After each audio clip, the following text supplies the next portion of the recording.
I'm sure you've heard 1,000 times, yes, this is the best waiver wire week that we've had at running back all season. Now, of course, we're going to give you the complete guide. I'm going to be talking about the running backs that you can drop from your team, the running backs that your league mates are going to be looking to pick up that you should ignore and why you should ignore them. And then last but not least, of course, we will rank the best waiver wire pickups that should be available in your league. Starting with the drops, Gus Edwards, we had as a drop last week. Checking in on Sleeper, he's still rostered in 47% of formats. Here, you're going into the bye, coming off a game where you have 1.9 points, yet to crack 6 fantasy points. And if you're looking at the past 2 weeks, the usage is dramatically down as J.K. Dobbins continues to expand his role as the true bell cow back in this offense. Only 25% of the snaps for Gus Edwards in week 4. Easy drop. Now, going over to our next guy, we will have Khalil Herbert. With Khalil Herbert, he's the name that everybody remembers. Yes, he has been viable in fantasy before, but now he's officially fallen behind Roschon Johnson to a point where Herbert's not even seeing snaps. I mean, if you're looking at the snaps in this backfield this week, you had 38 going to DeAndre Swift, 22 going to Roschon Johnson. Khalil Herbert has only had 8 total carries this season and looks like he's the RB3 at the very best. Let him go. Blake Corum, I thought was actually going to be a premium handcuff running back to Kyron Williams, but similar to Khalil Herbert, Blake Corum's not seeing the field. I mean, Blake Corum so far this season has had a total of 8 rushing attempts back in week 2 and a blowout against Arizona. It's the only reason he gets on the field. You have 0 snaps this past week, 0 snaps the week before. It actually looks like Ronnie Rivers currently is the running back 2 in Los Angeles. Another very easy drop. Cam Akers will be a running back that I actually went and picked up specifically so I could play him in the Flock League where I was a little desperate for some plays, but I will say we're 3-1, all right? The things are looking up. But nonetheless, I'm going to be for sure cutting him because there's some very interesting running backs we'll talk about at the end of this video, and I want to make some space. Joe Mixon should be back this next week. And also, Cam Akers wasn't as good as I was even hoping for as a fill-in with Joe Mixon, and that this still was a 3-man running back by committee where Akers legitimately had nothing as a receiver. Now with Deonta Foreman, I think Foreman, you could very easily go ahead and drop him. Clearly, you are going to get everything as the receiver going to Jerome Ford in this backfield. And with Foreman, the ceiling that we've had so far is the 6.1 points back in week 2 off of the 14 carries, 442 rushing yards. But he has been scaled back dramatically in what is a very bad offense. Nick Chubb's going to be back at practice this week. So even if Jerome Ford were to get injured, it's not like Foreman's going to be a must-start guy if Nick Chubb's turning the corner and about to be back in Cleveland. Ezekiel Elliott will be a running back that you can go ahead and let go of as well. Obviously, this is a running back that played back on Thursday, but Rico Dowdle, who we'll talk about later in the video, does appear to be the full-blown starting running back for the Dallas Cowboys, who are currently operating in a 3-man running back by committee. And now this is back-to-back weeks for Ezekiel Elliott, where he plays fewer than 20% of the snaps. Now, moving over to the players that I think you should ignore. If you have them on your team, you may just leave them on the bench. If you have him on the waiver wire, I probably wouldn't waste a spot picking him up. If you liked him before, you still like him now. If you didn't like him before, you should not like him now. Ray Davis. With Ray Davis, obviously, this is a top offense. He's a rookie running back that, yes, you presume would have a lot of upside if you were to have an injury to James Cook. The reason he won't be a player that we need to add in roster in 100% of formats is you actually have the usage for Ty Johnson here being really concerning that if James Cook were to get injured, it's probably not just going to be Ray Davis in this backfield, and instead it would be a running back by committee. So, I mean, I don't want to tell you can drop Ray Davis, but if he's on your waiver wire, definitely not picking him up.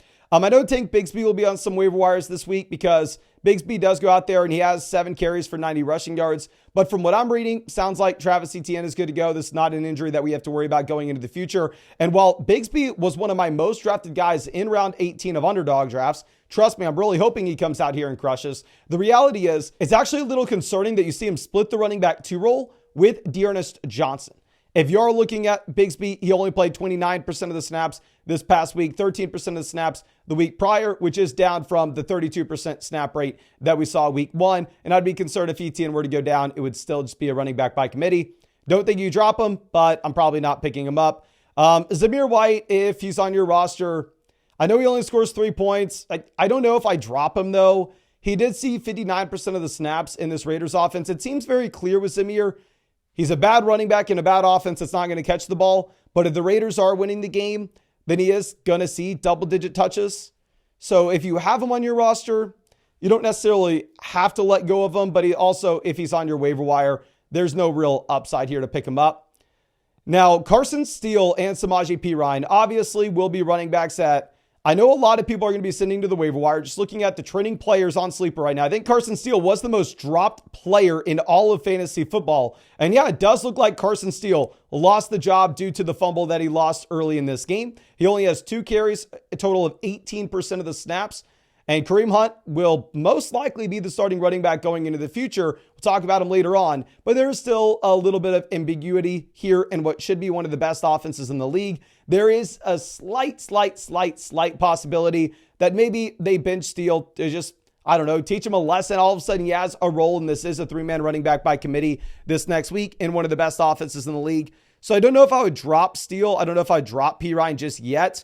You can go over and look at where we have him ranked on the site. I moved Carson Steele down to the running back 54 in our rest of season ranks, which probably will be a drop if you play in a 10-team format. But of course, if you want to check out all those rest of season rankings, literally I'm updating them every single day on flockfantasy.com. I also update all our weekly rankings, all our dynasty rankings, pretty much every single day on the site. You can also check out a free trade calculator over there on flockfantasy.com. You can check out a free trade finder where we get a lot of questions saying like, oh, I want to sell Tyreek Hill. What can I get? Literally just go to the trade finder, put Tyreek Hill's name in there, and you're going to see a bunch of real trades made in real fantasy football leagues that involved Tyreek Hill.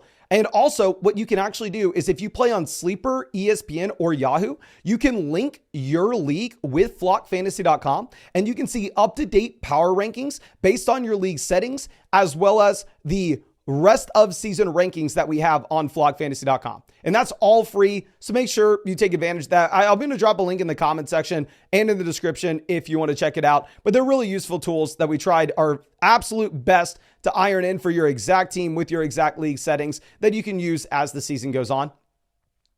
Now let's move this over to the players that you need to be adding. Now I'm going to rank these from best to worst. I understand that a lot of the guys near the best section are already going to be rostered in your league. Now, I promise you, we have players that are available in 95+% of leagues once we get to the end of this list. So you will, at minimum, have a running back that you can look to add. The first guy, if you play in a serious league, Chase Brown should already be on a roster. Chase Brown is currently rostered in 57% of leagues. I thought this would be closer to 60-70%, but I had noticed in the live streams over the past week when we were reviewing people's teams for them, I had seen some of them say, oh, I can pick up Chase Brown off the waiver wire. In that case, it's like, I thought, okay, Chase Brown's a premium handcuff back. Go pick him up just in case Zach Moss gets injured. Then Chase Brown's immediately a must-start player in fantasy. Well, Chase Brown actually continues to improve in this offense. We had seen the efficiency over the past 2 weeks where he had actually been a more efficient rusher than Zach Moss. I was unsure if this was going to eat into the Zach Moss workload, but it looks like that may be the case. If we look at this tweet from Dwayne McFarland, you'll see that Chase Brown has gone from 18% to 23% to 42% of the snaps here in the Cincinnati Bengals offense. His rushing attempt share has gone from 20% to 37% to 48%. The amount of routes that he is running has gone from 12% to 12% to 34%. So Chase Brown has been extremely efficient and he is expanding his role. Here you actually get to see not only him have the 15 carries, the 80 rushing yards, but come away with multiple rushing touchdowns and the involvement as a receiver. I actually am viewing this a lot closer to a 50-50 split than we were previously. I still definitely prefer Zach Moss, but given the fact that Moss has been the less efficient back, Chase Brown does have this massive spike. I did move Zach Moss down in our rankings to be a mid running back 3. I moved Chase Brown in our rankings up to being a mid running back 3. I think both will be flex consideration for us going into the future based off matchup. But if one or the other were to go down, the other guy immediately turns into a must start running back in fantasy and has all the upside in the world. Now going over to Braylon Allen. Braylon Allen is ranked as a low-end RB3 in our rest of season rankings alongside Devin Singletary, Zach Charbonnet, Javonte Williams, Jerome Ford. Based off the Nick Chubb injury news that we have this week, we may be moving Ford down a bit more. I'm going to be tinkering with these every single day. And of course, like I said, I'll be streaming every single night, so you'll hear the Nick Chubb injury report news. But anyway, looking at what we have with Braylon Allen this past week, it's yet again another week where he's actually a more efficient rusher than Breece Hall. Where Braylon Allen, it's not great, but he does have 8 carries. He has 34 rushing yards. He has some involvement as a receiver, and he looks damn good every time he touches the football. And if you look at the situation that you have now with Braylon Allen, over the past 3 weeks, the man's averaging about 9-10 fantasy points per game, which obviously is not something that's super exciting. But if you're in a pinch, if you're in a bye, you could throw him out there as a desperation play if we really need to. But why he is so exciting is if you were to get an injury to Breece Hall, where you told me, Mason, Breece Hall is going to be missing week 7, where do you rank Braylon Allen? Braylon Allen is at minimum a top 12 running back, potentially inside the top 10, very similar to what we saw with Jordan Mason as soon as McCaffrey went down. Now, going over to what we have with our third guy, he has literally been on this list every single video this season. Somehow, Bucky Irving's only rostered in 62% of leagues. Bucky Irving continues to expand his role. He sees a career high in snap share, a career high in rushing attempts, and he looks damn good, scoring his first touchdown this season. The Bucs offense actually looks a lot better than we were expecting coming into the season. And this is continuing to be the case this week, where Baker Mayfield just lights up the Philadelphia Eagles. Yes, Rachaad White is a little more efficient here with the 4.9 yards per carry, but Bucky Irving is still right up. And on the season whole, and including last season, Rachaad White has been very, very inefficient. So I think Bucky Irving is still the running back 2 in this offense, but he is trending upwards for sure. He is that desperation flex play if you really need him in a bye, but more so that premium handcuff back if Rachaad White were to go down. I have Bucky Irving currently ranked at RB36. I know Chuba Hubbard looks very low in these rest of season rankings, but just to let you know, I'm expecting Jonathan Brooks to potentially come back this week. If Brooks, it looks like he's going to miss some more time, then Chuba Hubbard will move up these ranks. Now, going over to our fourth pickup, he's rostered in 38% of leagues. We had him on the video last week, but let's look at Mr. Kareem Hunt. So obviously the storyline here is Carson Steele gets the quote unquote start. Carson Steele fumbles the football and Kareem Hunt takes over as the starting running backs for the Kansas City Chiefs. He sees 14 carries for 69 rushing yards. Kareem Hunt can catch the ball. We've seen that in the past, and that carries over into this game here with the Kansas City Chiefs, where Kareem Hunt does give you 3 targets out of the backfield. So if you're going to be getting 17 plus opportunities a game in an offense that has Patrick Mahomes, you are very, very exciting. Now, the hesitation that I have ranking Kareem Hunt as like a locked and loaded must-start player going into the future is Samaje Perine definitely still has a role here. Like Samaje Perine actually saw 5 carries. Samaje Perine did see the rushing touchdown as well. So that usage at the goal line is very concerning for me if we're looking for the pure upside of Kareem Hunt. And also, I'm a little concerned that Samaje Perine may get third down involvement. And who knows, Carson Steele could reemerge as a factor in this offense, which is why I was saying you probably don't cut Carson Steele just yet. But if I was a betting man, my money would be on Kareem Hunt at this point. I do have him ranked up at RB38 in our rest of season rankings. But we could actually see him move higher than this if we get another week of him starting. Now let's go over to Rico Dowdle, where Rico Dowdle cements himself as the starting running back for the Dallas Cowboys, rostered in 56% of leagues. So I understand yet another running back that's probably rostered in your specific league. We'll get to the deeper guys in just one second. But if you're looking at Dowdle, we see a season high 11 rushing attempts. He looks better every single time he touches the football in comparison to Ezekiel Elliott. And the snap rate is significantly higher as well, where you go back-to-back weeks for Zeke with fewer than 20% of the snaps in this offense, where here Rico Dowdle is averaging 45% of this Dallas Cowboys backfield in terms of just the raw snaps played over the past month. Now, am I sitting here super excited to rank Rico Dowdle as potentially a top 24 running back in the future? No, because while he is the starting running back for the Dallas Cowboys, this has been a 3-man running back by committee. And at the same time, with the key injuries that we have seen to the Dallas Cowboys on the defensive side of the ball, there's actually that chance that this team has to be airing it out going into the future, which obviously would make our call to sell high on Dak Prescott before this week look no bueno, because all of a sudden, with those injuries, I think Dak actually sees a lot more passing volume. And it's not like Rico Dowdle has been a phenomenal receiver. Now, going over to a player that is available in 96% of leagues right now, we are going to be looking at Trey Sermon. Now, the reports that have come out regarding Jonathan Taylor, Ian Rappaport says he was diagnosed with a high ankle sprain. I hear high ankle sprain, I go, oh my gosh, this guy's going to be missing 4 to 6 weeks. It's going to linger when he gets back. This is horrible, horrible, horrible. But it's believed to be a pretty mild version for whatever that means. Everything that I'm reading is making it seem like Taylor may miss only 1 to 2 games and it's a non-0% chance that he plays this week. Now, if I was a betting man, I would assume that we probably get a game from Trey Sermon at the very minimum. And if you look at the snaps that you had once Jonathan Taylor went down, in this game, Tyler Goodson had 1 snap, Trey Sermon had 17. Sermon played 26% of the snaps. He saw every single touch outside of the Jonathan Taylor work. He does appear to be the 1-for-1 fill-in. Now, with that being said, do I think Trey Sermon is a great running back? No, I do not. And from what I can tell is it sounds like Anthony Richardson will most likely be back this week as well. And with Anthony Richardson being back, this is a situation in which Trey Sermon will probably not have a ton of checkdowns out of the backfield, and you probably can get vultured at the goal line for rushing touchdowns as well. So Trey Sermon, I moved it up to RB46 in my rest of season rankings. Obviously, my weekly rankings, he probably will be a lot higher than this. If Taylor misses this week, I will rank Trey Sermon as a top 24 player, somebody that probably has to be in your lineup based off of just raw volume, raw opportunity. Would he go as high as, say, like Jordan Mason did with no McCaffrey? Definitely not. Somebody that may go that high if there was an injury to the running back ahead of him, though, would be Tyler Algier.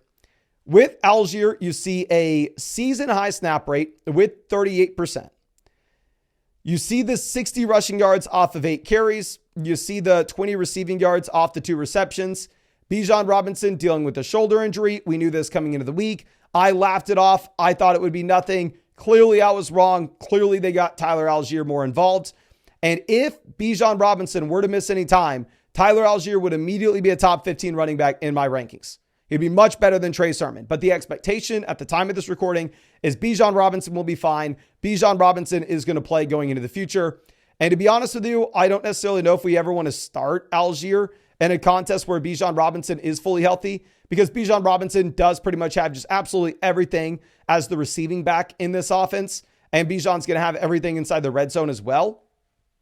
So Algier will definitely see touches, even with Bijan healthy, but he won't see high value touches. More so, he's just that premium handcuff back where last time we saw him with no Bijan in this offense, he had a month to end the season where he was a top 5 running back in fantasy. And he looks like maybe he is somebody that is guaranteed a roster spot for you just based off that upside appeal if Bijan were to go down. I have him ranked RB47 in our rest of season rankings.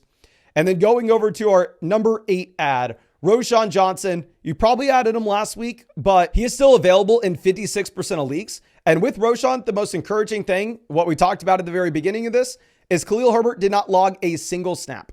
Roschon Johnson is the running back 2 behind DeAndre Swift. Now, obviously, if you look at the usage for Swift and finally get the bump in efficiency, it does seem like DeAndre Swift is going to be the guy in Chicago. It doesn't seem like Roschon's a threat to take that Chicago starting running back job, but Roschon should still see work from a week-to-week perspective. He is averaging 10 touches per game over the past 2 weeks.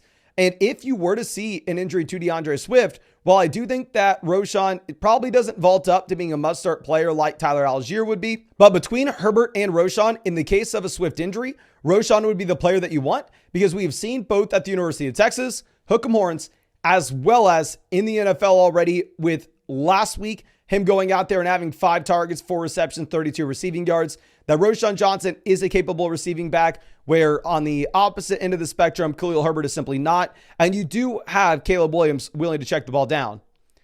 Now going over to another running back on this list that is a repeat from last week, but still only rostered in 30% of leagues. Emmanuel Wilson, again, Marshawn Lloyd on the IR, AJ Dillon on the IR.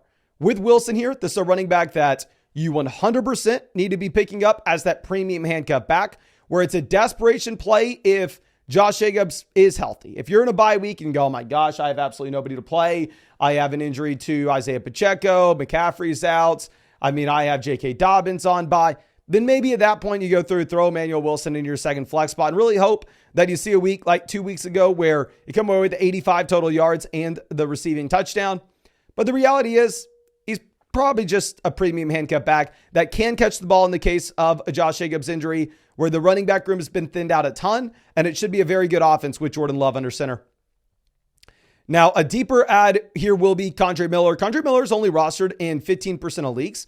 He is eligible to come back off the IR after week 4. And if you look at Jamal Williams, Jamal Williams has done absolutely nothing in this backfield. I mean, Jamal, I actually thought could have been an interesting pickup in the case of Alvin Kamara's injuries, making Kamara miss a little bit of time.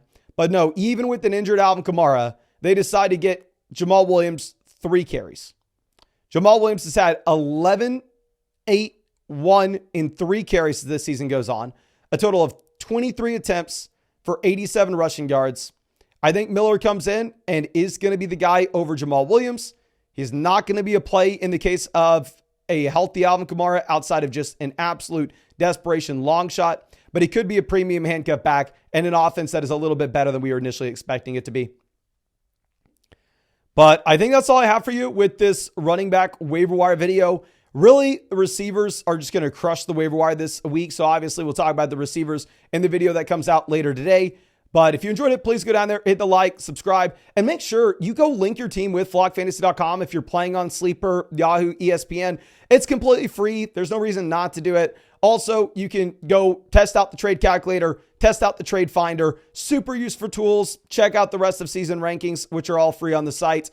And I'll leave that link for you in the description as well as the comment section. But I appreciate you. Really hope that we were able to help you out, and really hope I get to see you out in the live stream so I can check your team out later tonight.